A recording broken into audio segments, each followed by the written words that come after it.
이 시간 우리를 대표해서 배정림 권사님 예배를 위해 기도해 주시겠습니다. 사랑과 은혜가 풍성하신 하나님 아버지, 오늘 또 거룩한 수요 예배의 자리를 허락하시어 우리의 지친 영혼을 하나님 앞에 내려놓고 하루의 삶을 마무리하며 함께 기도하고 예배 드리게 하시니 참으로 감사합니다. 어느덧 한 해의 절반이 지나가고 있습니다. 지난 시간 험난한 세상 속에서도 우리를 눈동자처럼 지켜주심에 감사를 드립니다. 하지만 그동안 우리의 지난 시간을 돌아보니 하나님보다 걱정과 염려를 더 크게 바라보았고 믿음보다 현실의 문제 앞에 흔들릴 때가 많았습니다. 하나님의 뜻보다 세상의 기준을 따라 살아가며 사랑보다 미움과 불평을 앞세우며 살았습니다. 주님의 도우심 없이는 살 수 없음을 고백하면서도 위기 때마다 내 힘과 지혜를 앞세웠던 교만한 마음을 십자가 앞에 내려놓고 회개합니다. 주님의 크신 사랑으로 용서하여 주시고 다시금 하나님께 가까이 나아가 남은 올 한 해의 시간도 주님을 향한 믿음으로 굳건하게 살아가게 하여 주시옵소서. 우리를 도우시는 하나님께 소망을 두며 찬송의 소망을 품고 살아가게 하옵소서. 멈추지 않고 흐르는 시간처럼 우리의 신앙도 더욱 성장하기를 원합니다. 형식적인 믿음이 아닌 삶 속에서 살아 움직이는 믿음을 허락하시고 말과 행동으로 하나님을 드러내는 삶을 살아가게 하옵소서. 사랑의 주님, 이 시간 우리 사랑의 빛 교회를 위해 기도합니다. 우리 교회가 서로 사랑하고 격려하며 함께 믿음의 길을 걸어가는 공동체가 되게 하시고 세상 속에서 하나님의 빛을 비추는 교회가 되게 하옵소서. 유치부에서 청장년에 이르기까지 하나님의 뜻을 이루고 함께 하나님 나라의 소망을 이루어가는 복된 공동체가 되게 하옵소서. 병상에 있는 성도님들, 경제적인 어려움, 마음의 상처를 안고 살아가는 성도님들을 기억하여 주셔서 치유의 손길을 베풀어 주시고 삶의 문제들 가운데 하나님께서 길을 열어 주시옵소서. 모든 지체들이 서로 중보하며 기도함으로 하나님의 사랑을 경험하며 나누며 살아가게 하여 주시옵소서. 갈수록 무너지는 교회의 가치를 다시 회복시키실 분은 오직 주님뿐이십니다. 선진 교회를 탐방하며 교회를 다시 세우기 위해 노력하고 최선을 다하는 우리 교회를 통해 젊은 세대와 다음 세대 모든 성도가 세상의 가치가 아닌 예수님을 더욱 사랑하고 그 사랑을 회복하여 오직 주님께만 소망을 두고 선교의 삶, 예수님의 삶을 따라 살아갈 수 있도록 성령님 인도하여 주시옵소서.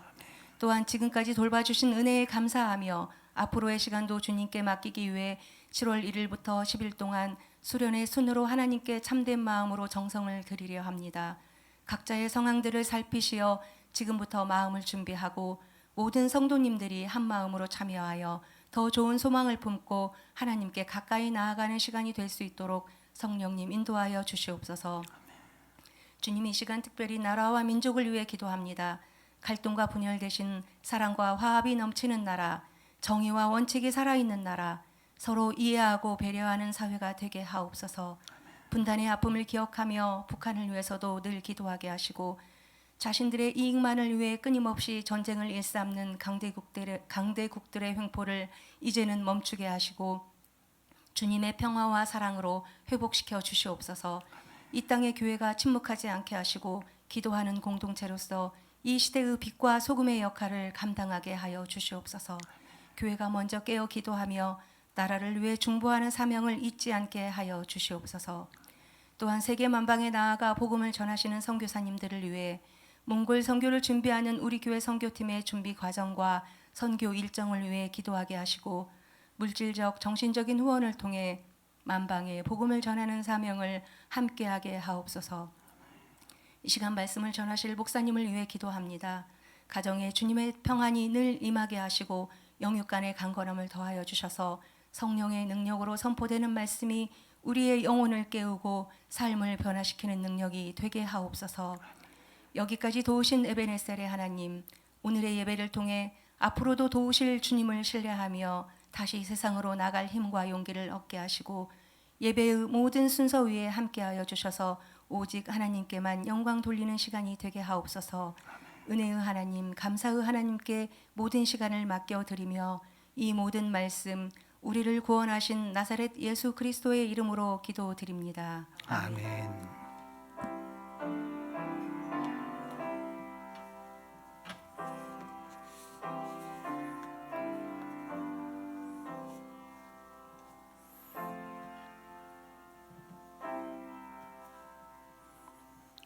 오늘 우리에게 주시는 하나님 말씀은 사도행전 2장 22절부터 36절의 말씀입니다.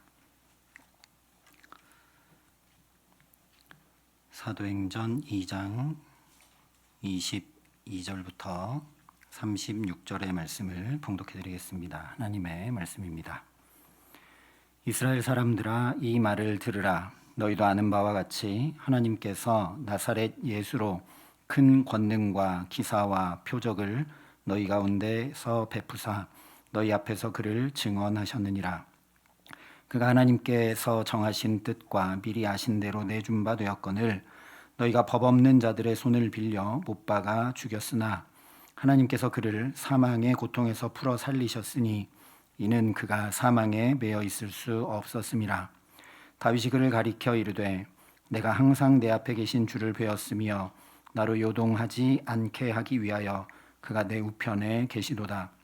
그러므로 내 마음이 기뻐하였고 내 혀도 즐거워하였으며 육체도 희망에 거하리니 이는 내 영혼을 음부에 버리지 아니하시며 주의 거룩한 자로 썩음을 당하지 않게 하실 것이미로다.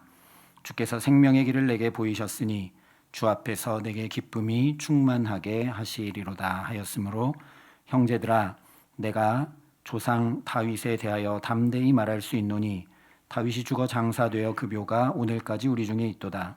그는 선지자라. 하나님이 이미 맹세하사 그 자손 중에서 한 사람을 그 위에 앉게 하리라 하심을 알고 미리 본고로 그리스도의 부활을 말하되 그가 음부에 버림이 되지 않고 그의 육신이 썩음을 당하지 아니하시리라 하더니 이 예수를 하나님이 살리신지라. 우리가 다 이 일의 증인이로다. 하나님이 오른손으로 예수를 높이심에 그가 약속한 성령을 아버지께 받아서 너희가 보고 듣는 이것을 부어 주셨느니라. 다윗은 하늘에 올라가지 못하였으나 친히 말하여 이르되 주께서 내 주에게 말씀하시기를 내가 내 원수로 내 발등상이 되게 하기까지 너는 내 우편에 앉아 있으라 하셨도다 하였으니 그런즉 이스라엘 온 집은 확실히 알지니 너희가 십자가에 못 박은 이 예수를 하나님이 주와 그리스도가 되게 하셨느니라 하니라. 아멘. 사도행전 2장은 성령 강림과 더불어 성령 충만함을 말씀합니다. 그런데 제자들의 성령 충만한 모습을 보고 어떤 사람들이 저 세술에 취한 것이 아니냐, 제정신으로 어떻게 저렇게 할 수 있느냐라고 조롱을 하니까 베드로가 열한 사도와 함께 서서 변론함으로 오히려 이 조롱을 복음 선포의 기회로 삼습니다. 그래서 크게 세 가지 내용을 그들에게 선포합니다. 이것은 성령 충만함을 받은 것이지 세술에 취한 게 아니다. 그러니까 이 내용은 성령 충만함을 덧입는다는 것이 어떤 것인지를 얘기하는 거죠. 그래서 첫 번째로 성령 충만하게 되면 말의 변화와 더불어 삶의 아름다운 변화가 나타나는 것임을 때가 제3신이 너희 생각과 같이 이 사람들이 취한 것이 아니라 하며 선포합니다. 제3시, 오늘로 하면 오전 9시, 즉 일상과 삶의 자리 한복판에서도 조롱에 맞서거나 분노하지 않고 그렇게 하고 있는 상대방 입장에서, 잘 이해하고 있지 못한 상대방 입장에서 충분히 공감할 뿐 아니라 그 상대방이 얼마든지 이해할 수 있도록 말하고 행동하는 변화를 보여준 것이죠. 두 번째는 이는 곧 선지자 요엘을 통하여 말씀하신 것이니 라고 하면서 요엘서 말씀을 인용하고 선포합니다. 우리가 이렇게 하고 있는 건 그냥 어떤 신비한 현상, 당신들이 조롱할 만한 어떤 그런 일이 아니라 이미 선지자를 통해 예언한 말씀이 이루어진 것을 당신들이 보고 있는 것이다 라고 얘기하는 거죠. 그래서 이렇게 이야기하고 있는 베드로의 모습, 즉 구약에 예언된 말씀을 자기 삶에 적용시키고 그 말씀이 이렇게 성령 강림에 관한 것인지 성령 충만에 관한 것인지 깨달아 알게 된 것을 통해서 주님의 말씀이 꿀과 송이꿀보다 더 달게 되고 그 말씀 듣는 것이 즐거워지며 그 말씀 따르고 지켜 행하고자 하는 마음으로 가득하게 돼서 말씀으로 내 삶을 비추고 그 말씀에 순종하는 변화가 나타나는 것, 그것이 바로 성령 충만인 것을 증명해 보여주었습니다. 세 번째는 주님 아니면 도저히 살아갈 수 없어서 오로지 모여 기도에 힘쓰자 우리에게 성령 충만하게 해주셔서 우리가 겁에 질렸고 두려워했고 그랬는데 이제 담대히 복음을 선포하고 있는 바로 이 우리의 모습이라고 하면서 주님 없이는 살 수 없음을 직시하고 주님의 이름 부르고 주를 의지함으로 살아가는 것이 성령 충만이라 알게 했습니다. 그래서 누구든지 주의 이름을 부르는 자는 구원을 받으리라 하였느니라 선포했습니다. 지난 시간 살펴본 이 내용은 성령 충만함을 입게 된 제자들의 모습에 대해서 세술에 취한 것 아니냐 조롱한 사람들에 대한 변론으로 구원의 복음을 선포한 것이라고 할 수 있습니다.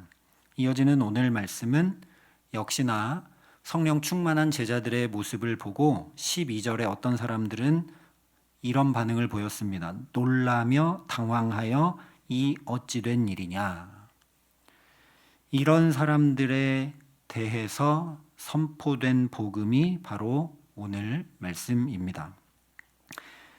21절까지는 그러니까 주로 성령 충만한 모습이 어떤 것인지에 대해서 말씀해 주었다면 22절부터는 주로 복음의 내용을 정리하고 요약하여 선포하고 있는 말씀이라 할 수 있다는 거죠. 성령 충만을 보고 어떤 사람들이 이게 어떻게 된 일이냐 하면서 놀란 것에 대한 답을 해주고 있는 것이기 때문에 이 성령 충만은 당황스럽거나 놀랄 어떤 일이 아니라 주님 이미 약속하신 일이 이루어진 것이고 그 구원의 복음이 나타나고 있는 것이다 라고 얘기해 주고 있는 것이라는 말씀입니다. 그래서 베드로가 14절에 내 말에 귀를 기울이라 하면서 시작했던 것과 똑같이 다시 한번 22절에 이스라엘 사람들아 이 말을 들으라 선포하며 시작합니다. 근데 이것은 당신들 좀 내 말을 들어보십시오 라고 하면서 내가 지금부터 하는 설명을 잘 들으십시오 라는 그런 얘기가 아닙니다. 오늘 22절부터 36절도 보면 25절부터 28절까지는 시편 16편의 말씀을 그대로 인용해서 선포합니다. 또 34절과 35절은 시편 110편의 말씀을 또 그대로 인용하여 선포합니다.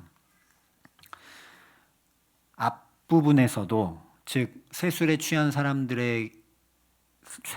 것 아니냐고 오해하고 있는 사람들에게 복음을 전할 때도 14절부터 21절 총 8절 중에 무려 6절이 요엘 선지자를 통해 선포된 말씀이었고 오늘 말씀도 보면 역시 총 15절 중에 6절이 모두 하나님의 말씀을 그대로 선포하고 있는 것입니다. 그러니까 베드로가 자기 논리나 설명으로 이것을 입증하려 한 것이 아니라 구약의 말씀, 예언된 말씀 가지고 오늘 우리에게 일어난 이 성령 충만의 현상을 설명해주고 또 확증시켜주고 있는 거죠. 후에 살피겠지만 그래서 이 복음 선포를 듣고 마음에 찔려 형제들아 우리가 어찌할꼬 부르짖으면서 회개하고 세례를 받아 이날에 신도의 수가 3,000이나 더하는 놀라운 역사가 일어나게 됩니다. 그러니까 일단 복음은 하나님의 말씀을 듣는 데서부터 시작되는 것을 우리가 분명히 알게 된다는 거죠. 로마서에도 그러므로 믿음은 들음에서 나며 들음은 그리스도의 말씀으로 말미암았느니라 한 말씀 그대로입니다. 복음이 성경 말씀을 듣는 데서 시작된다라는 게 어떤 관념적이고 논리적인 얘기가 아니라 우리도 매일 말씀을 듣고 묵상하지 않고는 우리 삶에 복된 소식, 복음이 이루어지고 나타나기 어렵다는 말씀입니다. 베드로도 지금 어떻게 이렇게 복음의 삶을 살고 있습니까? 자기도 예수님 가로막기도 하고 예수님 십자가에 달려 돌아가시고 나서 부활 승천하시고 나서도 계속 두려워하고 그랬던 베드로가 나만 아니라 여기 이렇게 오해하고 잘못 이해하고 있는 이들에게도 복음을 전하면서 제발 저들도 구원받고 예수를 주로 모시고 복된 삶 살기를 바라면서 이렇게 변화된 복된 모습이 된 것은 베드로도 계속 복음을 들었기 때문입니다. 주의 말씀을 들었기 때문입니다. 또 지금도 저 요엘서의 말씀 또 다윗을 통한 그 시편의 말씀을 자기에게 먼저 들려주고 또 들려주었기 때문이라는 거죠. 말씀은 태초부터 반드시 우리를 변화시킵니다. 변화시킬 정도가 아니라 창조의 역사를 일으킵니다. 말씀이 들려오고 들려오고 또 들려오자 혼돈과 공허와 흑암이 물러가고 하나님 보시기에 심히 아름다운 창조가 이루어지죠. 그러니 오늘 우리도 내가 먼저 나에게 말씀을 들려주고 또 들려주고 묵상하고 또 암송하고 선포하며 살아가게 하시기를 간절히 소망합니다. 말씀을 듣는 일에 게으르지 않고 말씀 듣는 일에 열심을 내고 말씀이 선포되는 자리에 내가 내 발걸음을 옮기고 그 말씀이 선포되는 자리를 귀히 여김으로 살아갈 때 내 삶도 변화되고 새로워지고 복되어 우리에게 복음의 소식, 복된 소식이 우리 삶 한가운데 끊임없이 들려오게 하실 줄 믿습니다. 그런데 어쩌면 그렇게 하는데 나에게 내가 말씀을 들려주고 또 들려주고 또 들려주는데 가장 좋은 방법 중에 하나는 뭐냐면 바로 전도하고 선교하는 겁니다. 지금 베드로도 이 자리에서 복음을 자기가 선포하면서 자기가 가장 먼저 듣고 또 듣게 돼서 베드로 자신이 누구보다 확실한 믿음 가운데 서게 됩니다. 베드로가 요엘 말씀이나 시편 말씀을 자기가 먼저 자기에게 들려주고 이해하고 깨닫고 그래서 이렇게 된 것은 하나님께서 이미 구약에 예언하신 말씀을 우리에게 이루어 주신 것이구나, 놀라운 일이구나 하면서 자기 믿음이 더 굳건해집니다. 자기 믿음이 굳건하지 않은데 어떻게 조롱하는 이들, 놀라고 어떤 일인지 이해하지 못하는 이들에게 담대히 이렇게 복음을 선포할 수 있겠습니까? 저도 늘 경험하지만 예배드리면서 제일 은혜 많이 받는 사람은 저입니다. 제가 말씀을 가장 먼저 보고 많이 보고 저에게 먼저 들려주고 하기 때문이죠. 로마서에도 믿지 아니하는 자를 어찌 부르리요, 듣지도 못한 이를 어찌 믿으리요, 전파하는 자가 없이 어찌 들으리요 말씀한 대로 우리가 복음 전하는 일에 힘써야 합니다. 우리가 전하지 않으면 믿음으로 구원받는 역사가 일어나지 않기 때문이고, 그러면 어떻게 됩니까? 복음을 듣지 않았으니까 믿는 사람들이 없을 것이고, 그러면 결국 나도 믿음 지키기 어려워지고 말게 됩니다. 그러나 이렇게 담대히 베드로가 복음을 전하자, 또 사도들도 함께 복음을 전하자 회개의 역사가 일어나고 사람들이 칭송하며 교회로 나오는 역사가 일어나서 베드로와 사도들의 삶도 복되게 됩니다. 그러니 말씀 듣기를 힘쓰고 복음 전하기를 힘쓰는 가운데 그 복음, 복된 소식이 끊임없이 저와 여러분의 삶에 들려오고 또 들려오고 또 들려오는 행복한 삶 살아가게 하시기를 간절히 기도합니다. 이어서 22절부터 24절까지 이렇게 선포합니다. 너희도 아는 바와 같이 하나님께서 나사렛 예수로 큰 권능과 기사와 표적을 너희 가운데서 베푸사 너희 앞에서 그를 증언하셨느니라. 그가 하나님께서 정하신 뜻과 미리 아신 대로 내준 바 되었거늘 너희가 법 없는 자들의 손을 빌려 못 박아 죽였으나 하나님께서 그를 사망의 고통에서 풀어 살리셨으니 이는 그가 사망에 매여 있을 수 없었음이라. 지금 베드로가 전하고 있는 이것은 그냥 사람들이 놀랐기 때문에 이 어찌된 일이냐 했기 때문에 이해시켜주고 설득하고 알려주기 위한 것이 아니라 복음을 전하고 있는 것이라 말씀드렸습니다. 그러니까 오늘 우리가 이 사도행전의 말씀을 보면서 들으면서 해야 될 것은 뭐냐? 바로 이것이 우리가 알아야 되고 또 전해야 되는 복음의 내용이라는 겁니다. 그래서 22절과 24절을 간단히 정리해 보면 나사렛 예수, 즉 말씀이 육신이 되어 친히 우리 가운데 거하셨던 그 성육신 사건. 그런데 그 예수를 법 없는 자들의 손을 빌려 못 박아 죽였던 저 십자가 사건.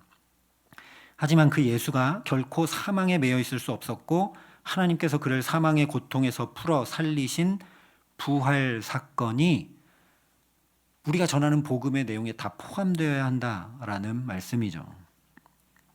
일단 우리가 성육신의 복음에 바로 서지 못하면 가현설과 같은 잘못된 교리와 이단에 흔들리게 됩니다. 이단은 둘째치고 우리 믿음이 흔들리게 됩니다. 초대교회 시대부터 영지주의라는 이단이 있었는데 영적인 것은 귀하고 아름답고 소중하고 거룩하고 육체의 것은, 이 땅의 것은 저급하고 버려야 될 것이고 상종하지 못할 것이다. 이렇게 나누어 생각했던 이단이 있습니다. 그렇기 때문에 거룩한 하나님이 감히 더러운 육체, 인간의 몸을 입고 이 땅에 오실 수는 없다. 그러니 십자가 사건 때만 잠시 예수라는 인물에게 가상으로 임해와서 구원 사역을 행했다라는 이단들이 계속 있었습니다. 이것에 대해서 맞섰던 대표적인 서신이 요한 1서, 2서, 3서입니다. 그런데 논리적으로만 생각해도 예수님께서 우리 인생의 어느 한 부분에만 임하셔서 구원하셨다면 우리의 온전한 구원자가 되실래야 되실 수 없습니다. 만약에 그랬다면 그냥 능력 많은 전능자일 뿐이죠. 아무리 능력 많은 전능자라 할지라도 그 예수님은 내 외로움도 아픔도 시련도 연약함도 괴로움도 전혀 알지 못합니다. 그런데 그냥 능력으로 구원했다? 그건 온전한 구원일 수 없는 거죠. 그건 어둠과 고통에서 건져내는 것이 아니라 그냥 자기의 능력을 발휘한 것 외에 아무것도 아닙니다. 그렇기 때문에 히브리서에 보면 우리에게 있는 대제사장은 우리의 연약함을 동정하지 못하시리가 아니요 모든 일에 우리와 똑같이 시험을 받으신 이로되 죄는 없으시니라 말씀한 것입니다. 그래서 우리 연약함을 다 체휼하셨다고 이전 번역에는 번역이 되어 있습니다. 그러니까 우리가 얼마나 괴로운지 예수님도 괴로움을 다 당해보셨다는 거죠. 실제 십자가에 끌려가실 때 침뱉음 당하고 모욕 당하고 옷 벗김 당하고 조롱 당하고 채찍질 당하고, 그래서 어떤 신학자들은 십자가에 못 박혀 죽는 것보다 그 희롱과 조롱이 훨씬 더 견디기 어려웠을지 모른다고도 얘기합니다. 그래서 우리 외로움의 자리, 고통의 자리, 괴로움의 자리 예수님 다 계셔보셨기 때문에 능히 우리를 구원하실 수 있다. 그분만이 우리의 온전한 구원자, 대제사장 되신다라고 히브리서가 선포하는 거죠. 이와 마찬가지로 또 십자가 복음에 우리가 바로 서지 못하면 역시나 믿음이 흔들릴 수밖에 없게 됩니다. 율법의 말씀대로 나무에 달린 자는 저주를 받은 자라고 유대인들이 여겼습니다. 근데 예수님이 십자가, 나무에 달려 돌아가셨죠. 그러니까 저는 우리 죄를 용서하는 구원자가 아니라 하나님께 저주받은 자다. 저는 무언가 우리가 알지 못하는 하나님만 아시는 죄가 있기 때문에 저렇게 십자가 형틀에 달려 죽은 것이다. 저 예수를 믿는 건 그러니까 말도 안 되는 일이고 이단이 틀림없다라고 했던 거죠. 또한 보통 죄인도 아니고 흉악한 죄인을 처벌하는 로마의 사형도구인 십자가에 달려 죽은 예수가 어떻게 우리를 구원하는 구원자일 수 있느냐라고 오류에 빠지고 말았습니다. 무엇 때문에요? 구약의 말씀 때문에요. 그런데 구약에 그 말씀만 있는 게 아니죠. 사실 율법은 이미 제사법에 흠없는 제물에 죄인이 안수해서 죄를 정가시킨 다음에 나 대신 그 제물을 각을 뜨고 태워 드림으로, 그 제물이 나 대신 죽음으로 죄에 싹신 사망의 값을 치러서 죄사함 받는 원리를 명확히 말씀해 주었습니다.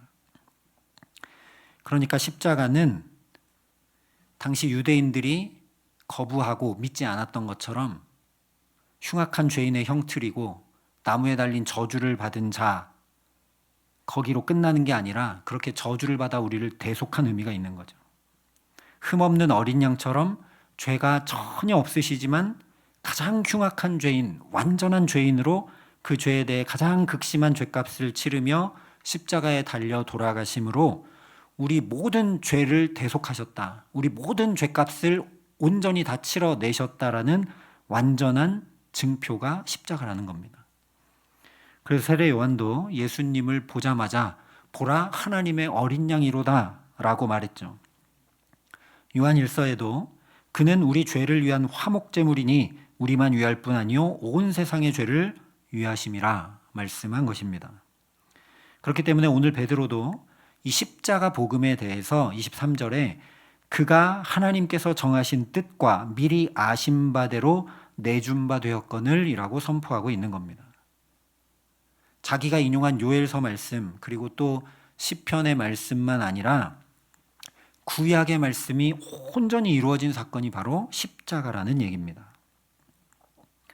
또 부활의 복음에 바로 서지 못하면 아무리 예수님께서 그렇게 성육신하시고 십자가에서 우리 모든 죄를 다 대속하셨어도 그냥 그것으로 끝일 수밖에 없죠. 결국 죽음으로 끝이라면 굳이 성육신의 신비나 대속의 은총을 베풀 이유가 없고 베풀어졌다 해도 그것은 아무 소용이 없습니다. 죽고 마는데요. 한마디로 아무 소망이 없고 말게 된다는 겁니다.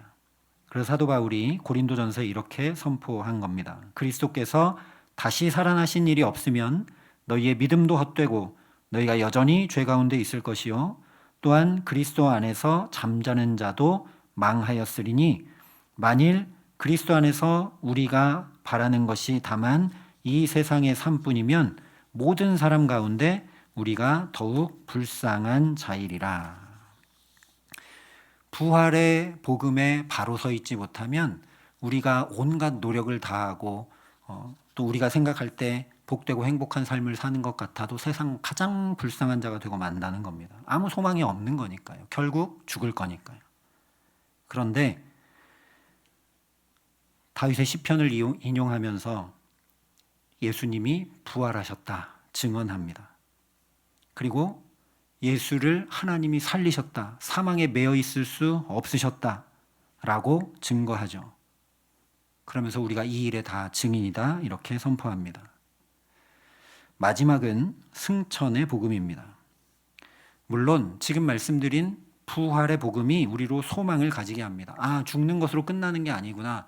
우리가 부활하게 되는 거구나. 예수님처럼 우리도 부활하게 되는구나. 이것이 이 세상의 삶이 전부가 아니구나 라는 확실한 소망을 우리에게 가지게 하죠. 그러나 이런 삶을 죽지 않고 사는 것 또는 다시 살아나 그대로 또 사는 것은 소망이 결코 될 수 없습니다. 만약에 그렇다면 소망이 아니라 너무 크나큰 절망이죠.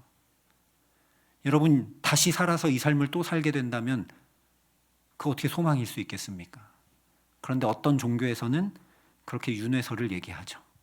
복음일 수 없습니다.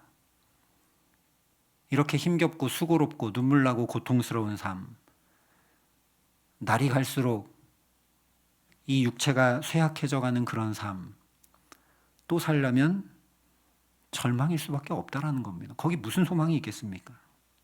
그런데 하나님께서 잠자는 자들의 첫 열매가 되신 예수님을 그냥 그렇게 부활시키시고 다시 살리신 것으로 거기서 끝내지 않으셨다라는 겁니다.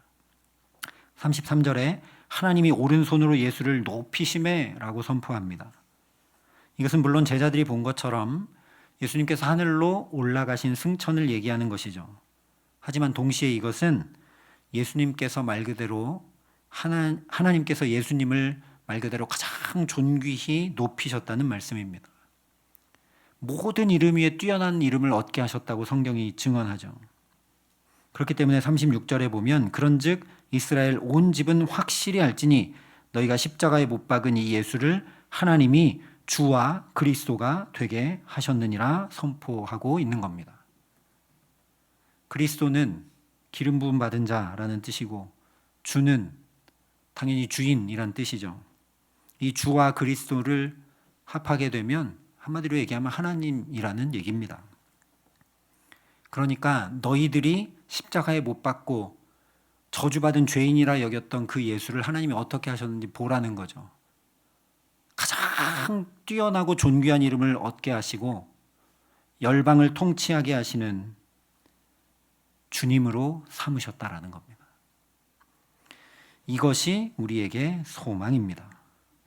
하나님께서 예수 그리스도를 통해 우리 죄를 사하시고 부활 생명을 보이신 이유는, 또 승천하게 하셔서 존귀히 여김받게 하신 이유는 저 에덴 동산에서부터 죄로 인해 잃어버린 우리의 자리, 원래 있어야 될 우리 자리, 하나님 곁, 즉 하나님의 존귀한 자녀의 자리를 회복시키기 위함이기 때문입니다. 그래서 예수님의 성육신과 십자가와 부활과 승천이 우리에게 복음이라는 겁니다. 아, 우리도 예수님이 저렇게 보여주신 것처럼 우리도 죽는 것으로 끝나지 않고 다시 살고 부활하는구나. 그런데 그냥 이대로 다시 사는 것이 아니라 새롭게 다시 살아서 하나님의 존귀한 자녀로 살아가게 되는 것이구나 를 예수님이 첫 열매로 보여주셨기 때문에 우리에게 복음이라는 거죠. 그래서 32절에 우리가 다 이 일의 증인이로다 선포합니다. 그것이 베드로와 사도들에게 아, 놀랍다, 이것이 참 소망이다, 우리가 이렇게 살면 되겠구나 하는 것이 되지 못했다면 어떻게 이렇게 얘기할 수 있겠습니까? 그러니까 하나님께서 예수님만 부활 승천하게 하신 것이 아니라는 얘기를 이렇게 하고 있는 겁니다. 우리가 이 일에 다 증인이다. 한마디로 우리를 봐라, 이런 얘기입니다. 너희는 지금 이상하다 하면서 우리를 조롱하고 또 이건 본 적이 없는 일이라고 그냥 놀라고만 있는데 그런 것 아니다. 너희가 오해할 만큼, 너희가 깜짝 놀랄 만큼 너희가 우리를 보듯이 하나님이 우리를 새 사람 되게 하셨고, 전에는 고기 잡는 어부였는데 이렇게 완전히 새 삶을 살게 하시는 분이 누구시냐? 바로 예수를 주와 그리스도가 되게 하신 하나님이시다라는 선포하고 있는 것입니다. 그러면 오늘 우리에게는 어떻게 이 복된 소식을 이루어 주시는가? 바로 성령 충만을 통해 우리도 지금 여기서부터 하나님의 자녀로 존귀히 여김받는 삶, 이전과 다른 새 삶을 살게 하신다는 말씀입니다.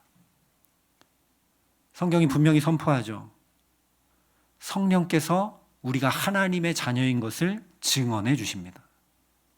그래서 오늘 말씀에도 베드로가 하나님이 오른손으로 예수를 높이심에 그가 약속하신 성령을 아버지께 받아서 너희가 보고 듣는 이것을 부어주셨느니라 이야기하고 있는 겁니다. 자, 봐라, 우리가 성령을 부음받았다, 성령 받았다, 성령 충만케 되었다. 그래서 세술에 취한 게 아니라, 놀랄 일이 아니라 너희가 지금 보고 듣는 것처럼 성령을 통해 하나님께서 우리를 온전히 새롭게 해주셨다라는 겁니다. 다른 것이 아니라 이것이 바로 성령 충만입니다. 성령 충만은 오직 예수님만 주와 그리스도시라는 복음에 바로 서고 굳게 서게 되는 것입니다. 여러분, 이것을 정말 믿으시죠? 네. 세상의 어떤 뛰어난 지도자도, 또 어떤 권력도, 어떤 명예도, 어떤 물질도 나를 살게 하고 나를 복되게 하고 나를 행복하게 할 수 없고, 오직 주님만 나의 주님 되신다라는 복음에 바로 서고 굳게 되는 것, 우리의 이해나 우리의 결심이나 우리의 노력으로 되는 건 아니라 성령이 우리에게 충만히 임하셔서 그것을 깨닫게 하고 믿게 하고 그 복음에 굳게 서게 하시는 것이라는 말씀입니다. 나만 그렇게 하는 것이 아니라 오늘 베드로와 사도들이 보여주는 것처럼 성령 충만은 또 무엇이냐? 이 복음을 담대히 선포하게 되는 것입니다.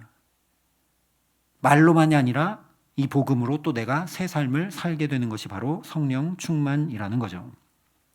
왜냐? 성령 충만은 죄로 인해 하나님과 도저히 함께 살 수 없던 우리가 이제 하나님과 함께하는 삶을 살게 되었다는 확증이기 때문입니다.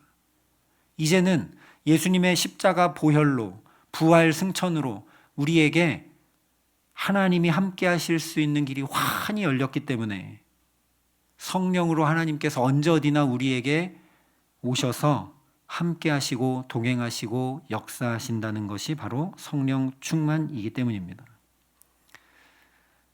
달리 표현하면, 더 실제적으로 표현하면 겨우 이 정도의 삶 살고 마는 게 아니라 저 에덴 동산과 같은 하나님 나라를 꿈꾸고 소망하면서 하나님과도 관계가 너무 잘 되고 내 이웃에게는 뼈 중에 뼈 살 중에 살이라 할 만큼 그 사랑의 관계가 너무 잘 되고 또 만물도 속속들이 알고 잘 관리하고 다스릴 수 있는 그런 복된 삶을 소망하며 그런 하나님 나라를 내 삶에 우리 가정에 이루고자 부단히 믿음으로 살아가는 것. 그렇기 때문에 그냥 나 하나의 삶 사느라 나 혼자 그냥 헉헉거리고 그렇게 사는 게 아니라 다른 이들에게 꿈이 되고 힘이 되고 의미가 되고 소망이 되고 도전이 되는 그런 삶을 살게 되는 것. 그럴 정도로 내 인격과 삶이 복을 받고 변화가 나타나고 나와 남을 복되게 하는 인생을 살아가는 것이 바로 성령 충만을 덧입는 은혜라는 것입니다. 이것을 확실히 아는 저와 여러분 될 수 있기를 바랍니다. 이것을 확실히 알지 못하기 때문에 우리가 성령 충만을 목말라 사모하지 못합니다. 성령 충만하면 이렇게 되는데 베드로가 보여주고 사도들이 보여준 것처럼 자 봐라 우리가 그런 것 아니냐, 우리가 이 일의 증인이다, 너희도 이것을 좀 확실히 알아라, 이렇게 될 텐데 우리는 성령 충만하지 못할 때가 많아서 이렇게 믿는 게 맞는 건가 의심이 들 때가 있기도 하고, 이렇게 사는데 내가 어떻게 하나님의 자녀일 수 있는가 하고 나 스스로 정죄하기도 한다라는 거죠. 복음에 굳게 서야 합니다. 이것을 확실히 알게 하시기를 간절히 기도합니다. 뿐만 아니라 이 일에 증인되는 저와 여러분 될 수 있기를 바랍니다. 나만 이런 복된 삶 사는 것이 아니라 자 보십시오. 당신도 예수님 믿으면, 당신도 성령 충만하게 되면 심지어 어떻게까지 새로운 삶을 사느냐, 비록 무화과 나무에 열매가 없고 포도나무에 소출이 없어도 하나님으로 인해 기뻐하고 즐거워하고 감사하고 찬양하는 그런 삶을 살 수 있게 된다. 환경과 상황과 사람이 문제가 아니라 하나님 주시는 충만한 기쁨으로 이 인생을 넉넉히 살고도 남음이 있는 복된 삶을 살게 된다라고 그 일에 증인되는 복된 삶 살아가게 하시기를 간절히 기도합니다. 그러니 우리도 베드로와 제자들처럼 날마다 성령 충만한 의대 덧입혀 주시기를 간절히 기도합니다. 성령께서 성육신과 십자가와 부활과 승천의 복음에 굳게 서도록 우리 마음과 영혼과 삶을 날마다 붙들어 주시기를 바랍니다. 꿈과 소망과 의미가 사그러져 가던 내 삶이 그렇기 때문에 다시 힘과 소망을 얻고 나도 나 자신을, 내 삶을 귀히 여기며 살 줄 몰랐던 내 삶이 나만 아니라 하나님과 다른 이들에게 존귀 여김받는 복된 삶 살게 하시기를 간절히 기도합니다. 그래서 그렇구나, 노력으로도 배움으로도 경험으로도 도움으로도 채움으로도 내 마음 하나 새롭게 고치지 못하던 나, 내 삶도 존귀 여기지 못하던 나도 내 삶을 존귀 여기지도 않으면서 다른 사람이 나를 존귀 여겨주기를 바라는 미련한 삶을 살던 나를 이렇게 새롭게 변화시키시고 이렇게 놀랍게 바꾸어 주시니 참으로 주님만 구원 되시는구나, 나를 살게 하시는 분은 오직 하나님 한 분뿐이시구나 고백하고 전할 수밖에 없는 복된 삶, 복음의 삶 살아가게 하시기를 주님의 이름으로 간절히 축원합니다. 함께 기도하시겠습니다. 우리 이 말씀을 기억하면서 우리 하나님 앞에 두 가지만 간절히 기도하겠습니다. 하나님, 이 일을 확실히 알게 하여 주시옵소서. 하나님, 이 일에 우리가 증인되게 하여 주시옵소서. 성령이 아니고는 할 수 없으니 우리에게 성령으로 역사하여 달라고, 그래서 우리도 나만 아니라 다른 이들도 복되게 하는 삶, 꿈이 되고 소망이 되고 의미가 되는 삶, 다른 이들에게 디딤돌이 되어주는 복된 삶 살아감에 부족함 없게 해달라고 이 시간 우리와 우리의 자녀들을 위해 함께 한 마음으로 기도하겠습니다. 아버지 하나님, 이 일을 확실히 알 수 있도록 우리에게 은총을 더하여 주시옵소서. 성육신과 십자가와 부활과 승천의 복음을 확실히 알지 못하여 하나님, 때로 이리 흔들리고 저리 흔들리고 이리 기웃거리고 저리 기웃거리며 여기저기 구하는 공고한 삶을 살아갑니다. 이 복음을 확실히 알고 복음 위에 굳건히 설 수 있도록 하나님 우리에게 성령으로 역사하여 주시옵소서. 뿐만 아니라 이 일에 증인되게 하여 주시기를 간절히 소원합니다. 하나님, 이 복된 소식에 증인될 수 있도록 우리에게 만 가지 복을 허락하여 주시옵소서. 하나님, 그래서 다른 이들에게 꿈이 되고 소망이 되고 의미가 되고 디딤돌이 되는 그런 복된 삶을 살아감에 부족함 없도록 우리에게 역사하여 주시기를 간절히 소원합니다. 그래서 다른 사람 이전에 내가 먼저 나를 이렇게 살게 하실 수 있는 분, 나를 이렇게 변화시키시는 분, 나를 새롭게 하시는 분 오직 주님밖에 없습니다. 고백할 수밖에 없고 또 담대히 전할 수밖에 없는 그런 삶을 주와 함께 살아감에 부족함 없도록 날마다 성령 충만할 수 있도록 우리에게 역사하시고 함께하여 주시옵소서. 예수님 이름으로 기도합니다. 아멘.